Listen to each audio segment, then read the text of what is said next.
Et bonjour à tous, vous êtes sur Lancer Critique, et aujourd'hui on va parler du combat d'arène Triomphe et Trahison, disponible dans le Tome of Champions 2020. Il est fort possible qu'au cours de l'année, vous ayez vu passer un certain nombre d'images de ce genre. L'arène Playmobil fait un super décor pour Warcry, et de nombreux peintres s'en sont donnés à cœur joie.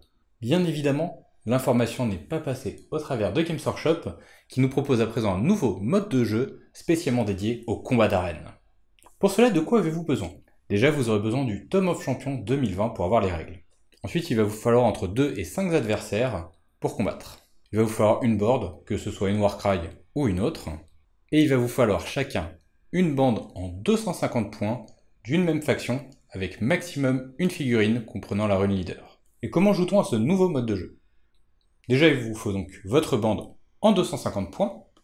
Il n'y a pas besoin de séparer en groupe, il n'y aura qu'un seul groupe de combat qui sera tout de suite sur le champ de bataille. L'initiative va se jouer normalement, à la petite exception près qu'il n'y a que le joueur qui remporte l'initiative qui est important. Le reste du tour va se jouer dans le sens des aiguilles d'une montre. Nous avons 3 conditions de victoire différentes. L'une où il va falloir éliminer tous vos adversaires, une où il va falloir s'enfuir de l'arène, et finalement une où il va falloir être le seul à tenir le centre de l'arène. Notez que dans deux de ces objectifs, la carte va se réduire de plus en plus, tuant instantanément les joueurs sur les bords du terrain. Mais une fois en partie, qu'est-ce que ça change? Nous avons deux modifications majeures comparées à un mode de jeu classique. Déjà, les simples vont servir. Vous avez accès à 3 nouvelles aptitudes, spécifiquement pour ce mode de jeu, et utilisant les simples. L'une d'entre elles va permettre de réduire le nombre d'attaques de votre adversaire, l'une d'entre elles peut carrément l'empêcher d'agir, mais il n'y a qu'une chance sur 6, et finalement, la dernière vous permet d'infliger quelques dégâts, même si l'on est tué. La particularité de ces aptitudes est qu'elles vont être jouées en interruption, en réaction aux actions de votre adversaire, donc ça va être des aptitudes que l'on peut utiliser pendant le tour adverse et qui sont prévues à cet effet. Autre spécificité, et c'est sûrement ce qui va faire une grande partie du sel de ce jeu, au lieu de tirer une péripétie au début de la partie, un nouvel événement aléatoire va arriver chaque tour. Nous avons un tableau spécifiquement dédié à ce sujet, pouvant faire venir des monstres sur l'arène, libérer plein de bêtes, se faire harguer par la foule pour que l'on puisse avoir plus de mouvement. Bref, plein de petites choses qui vont apporter du piment au jeu.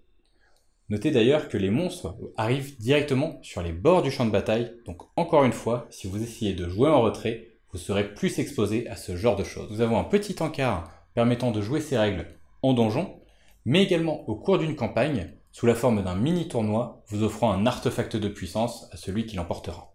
Mais pourquoi jouer à ce nouveau mode de jeu?